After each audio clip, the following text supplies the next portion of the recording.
Hi, I'm David Shestokas. Welcome to the 5th episode of Constitutional Soundbites, put together by SAT Media, Josh Alvarado and his team.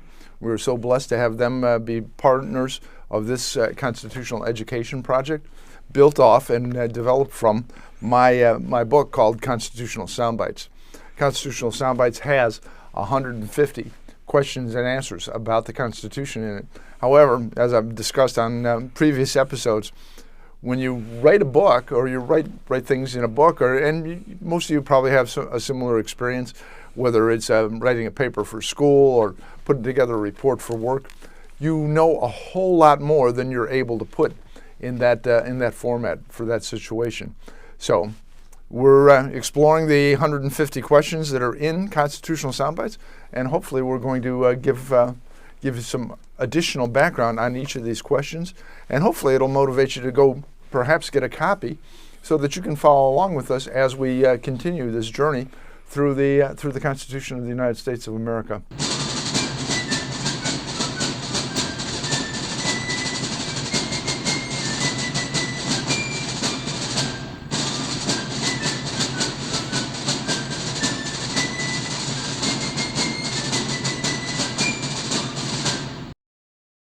And so the next question that we have in Constitutional Soundbites was, this is kind of interesting. These guys didn't wake up one day and say, wow, let's put together a Constitution and this is what needs to go into it. The next question in Constitutional Soundbites actually asks, how long did it take to develop the ideas found in the U.S. Constitution? And the answer may surprise you. Do you have a guess there, Josh? 10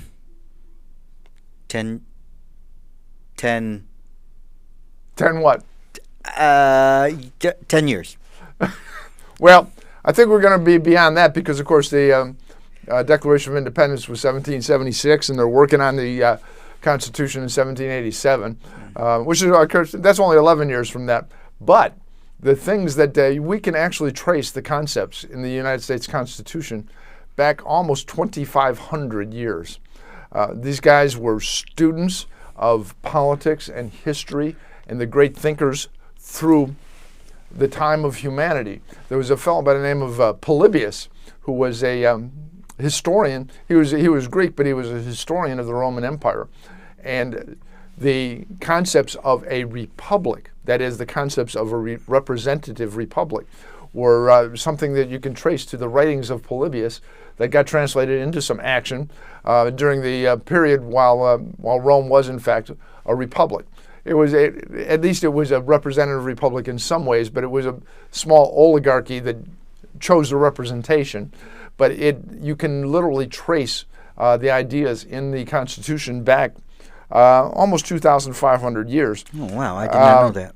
It was the ideas found in the U.S. Constitution evolved over a period of nearly 2,000 years and led to the creation of a representative republic, and that can be traced back to Roman times. And Polybius, I mentioned him being 2,500 years, but actually Polybius was doing his work from 200 to 118 BC.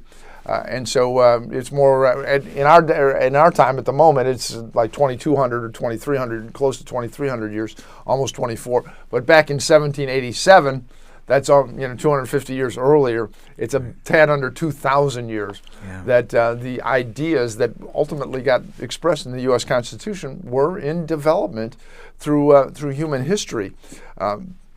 And among the things Polybius actually recorded and kind of analyzed was the organization of governments and how they evolved. Actually, if they were unchecked, how they evolved into tyrannies. Some of which were, again, we try and draw some parallels to the current day when we talk about these matters. And some of these things we're seeing in place. Many of the ideas can be traced to Polybius.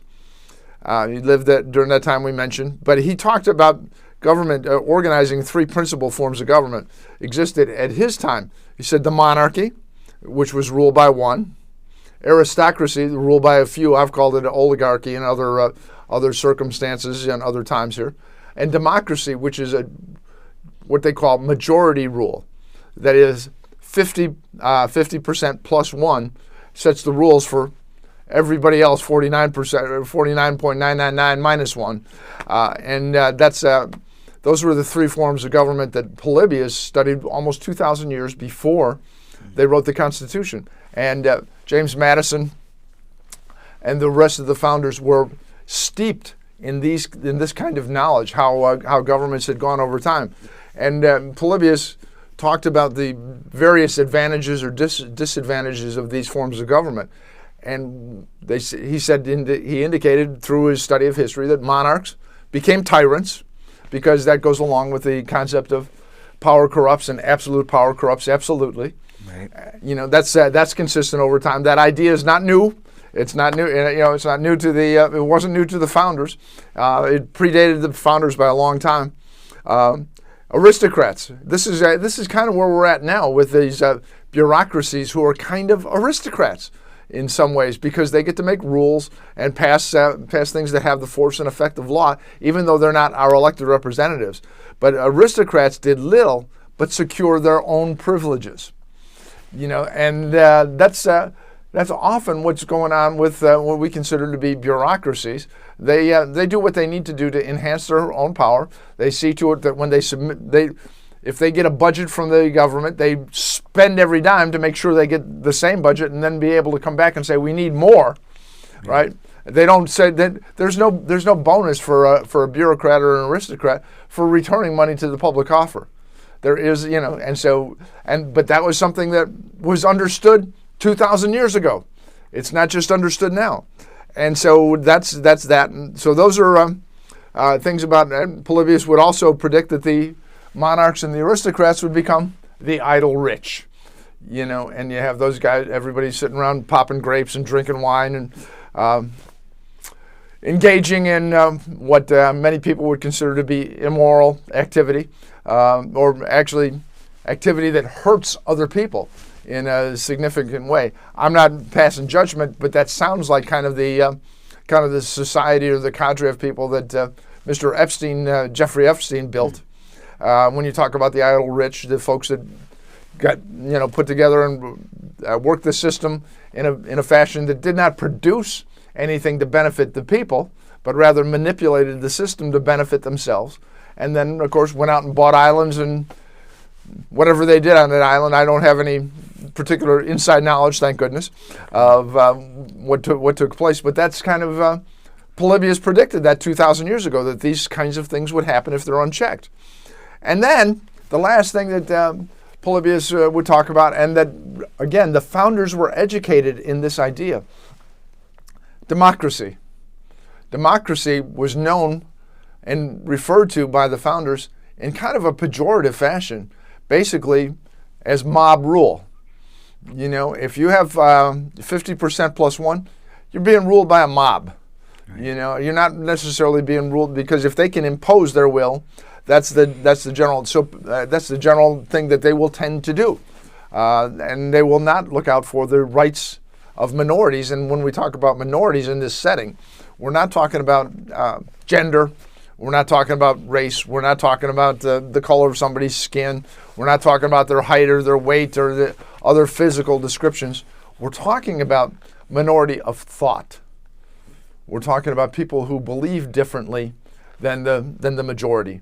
Let's say, the vaxxed and the unvaxxed, and now they're trying to do things in terms of creating a rift and saying that, these are vaxxed people are good, unvaxxed people bad.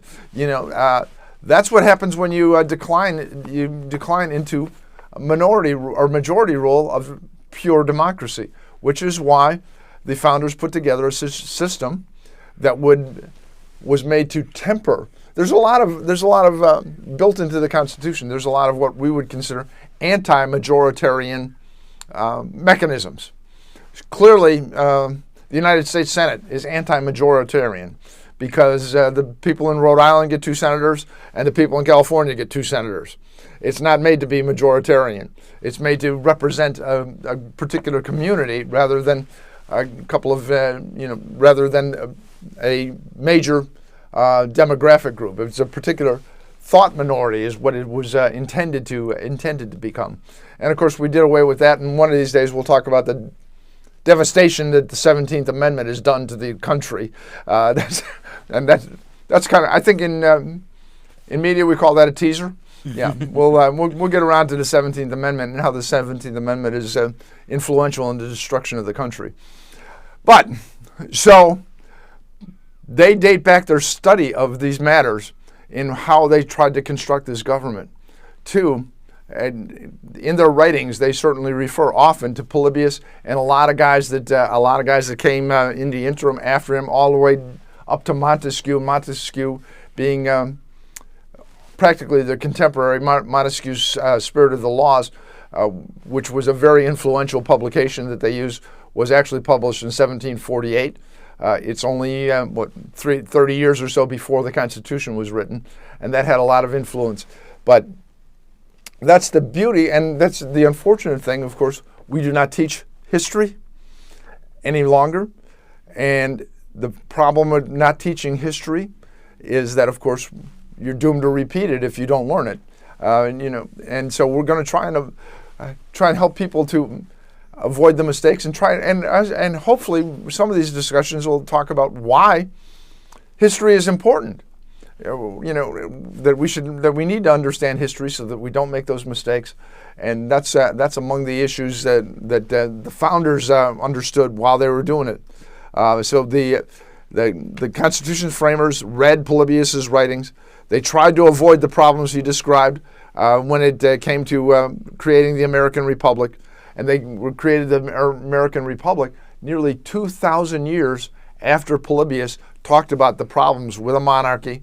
He discussed the problems with a aristocracy, and he discussed the problems, what happens with a pure democracy. And that's why we do not have a pure democracy. It's so sad to hear people say, well, this is a danger to our democracy. We don't have one. We don't have one. We have a constitutional republic, and the purpose of the constitutional republic is, in fact, to protect minorities. It's not made to execute the will of the majority. When everybody says, well, the government doesn't act fast, they shouldn't. It should be thoughtful. It should be in a situation where the system is put together and works to garner enough support across broad spectrums of thought. And that's why the Constitution was put together in that fashion, and that's why I think people forget. And if they forget it, or the folks that say this, they're saying January 6th was an attack on our democracy, right? We don't have one. So that whole sentence is made up from the beginning. Yeah, Josh. Yeah, I think it's crazy how some people they try to get rid of the Electoral College so that it's just so that they can get just the populist vote to elect presidents, and how they want to expel people from the House because they don't basically they're not falling in line, right? It's the same kind of idea, at least to me, right? Is protecting idea, right? And they don't want to. The ruling part of the government right now wants to get rid of idea that doesn't agree with them, and they're trying in every way to do that and make that happen. They are working very hard to suppress opposition or to make opposition evil. That's the evil creation of the other with the vaxxed unvaxxed thing that I mentioned earlier. That's not the only situation where they do that, but that's one of the more recent prime examples. But you're exactly right. That's an unfortunate, and it's a grab for power, and we shouldn't stand for it. We should not stand for it, and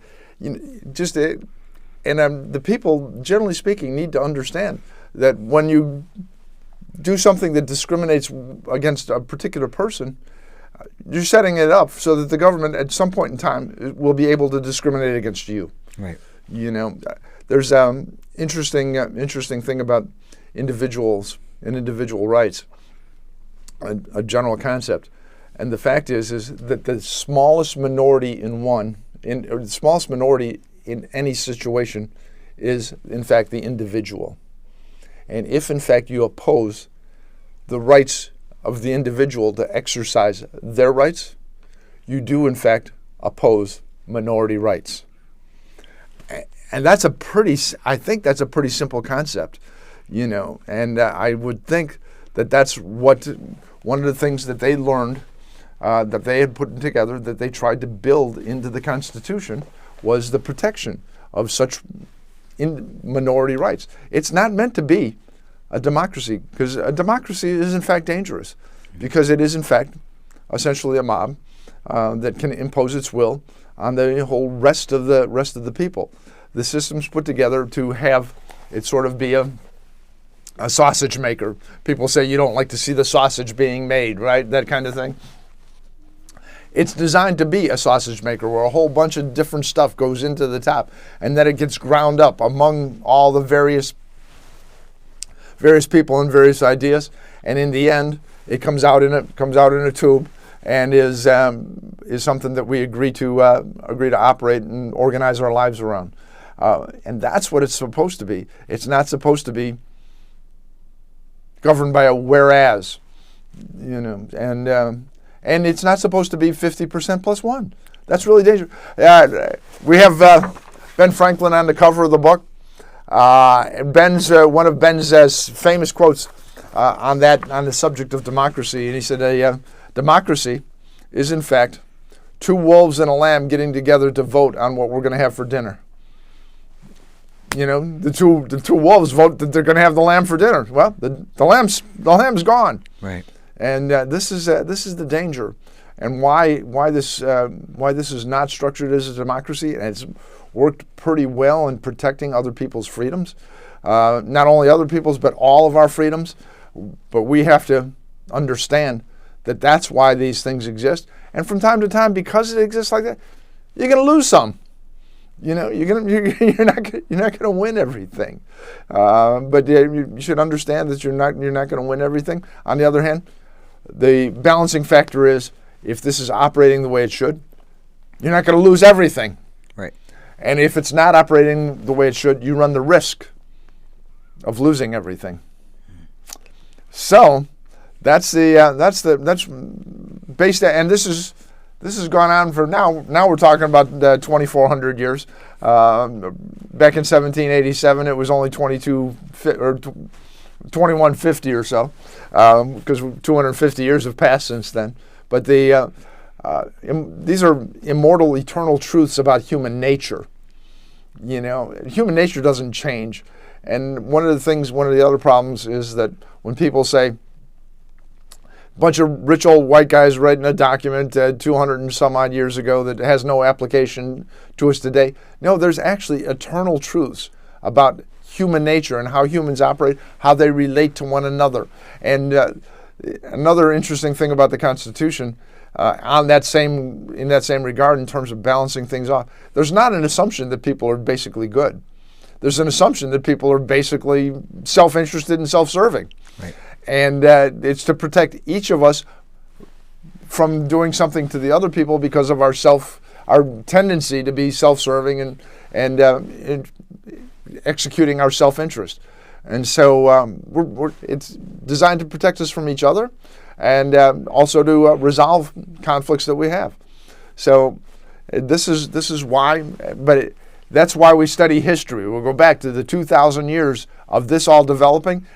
There's another fellow that I found to be a very interesting kind of philosopher you wouldn't think about, but that's Henry Ford. Henry Ford says, "There's nothing new under the sun." And as a practical matter, Mr. Ford was right, and that specifically applies to things about human nature. And we're going to talk about human nature when we come back. Hopefully, I'm going to be joined by Matt Skitza next time.